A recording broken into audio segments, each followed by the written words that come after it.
भगवान श्री गणपति गणेश जी महाराज का ये एक ऐसा मंत्र है जिसके चलने से पैसा खुद आपको ढूंढता हुआ आता है। जिस भी व्यक्ति द्वारा इस मंत्र को चलाया जाता है उसे इतना धन दौलत मिलता है जितना कि वो कभी सपने में भी नहीं सोचा होगा। जैसे चुंबक की ओर लोहा खींचता हुआ आता है, वैसे ही इस मंत्र की ध्वनि से पैसा खींचता हुआ आता है। सीधी और साफ सुथरी बातों में कहें तो आपको चारों तरफ से धन का लाभ होने लगता है।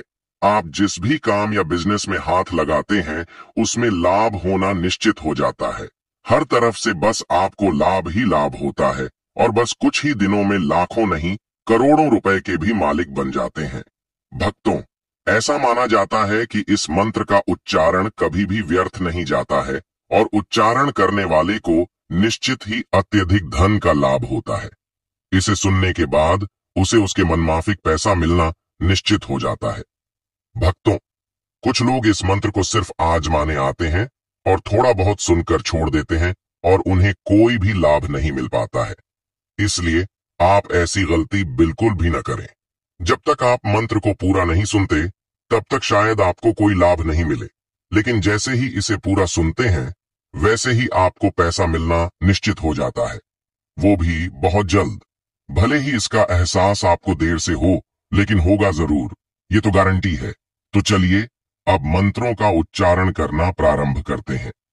ओम श्री गणेशाय विद्युवर्धकाय नमः। ओम श्री गणेशाय विद्युवर्धकाय नमः। ओम श्री गणेशाय विद्युवर्धकाय नमः। ओम श्री गणेशाय विद्युवर्धकाय नमः। ओम श्री गणेशाय विद्युवर्धकाय नमः। ओम श्री गणेशाय विद्युवर्धकाय नमः। ओम श्री गणेशाय विद्युवर्धकाय नमः। ओम श्री गणेशाय विद्युवर्धकाय नमः। ओम श्री गणेशाय विद्युवर्धकाय नमः। ओम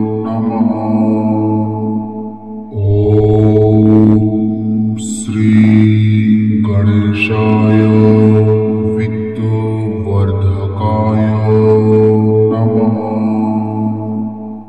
ओम श्री गणेशाय विद्युवर्धकाय नमः।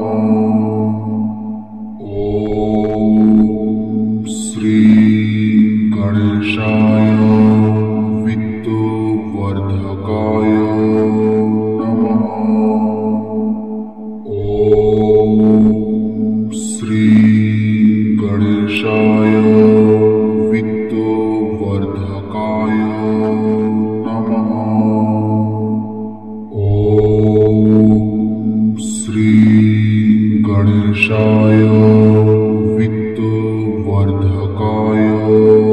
नमः।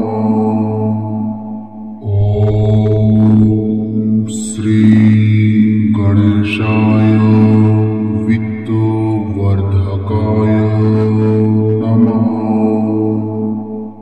ओम श्री गणेशाय विद्युवर्धकाय नमः।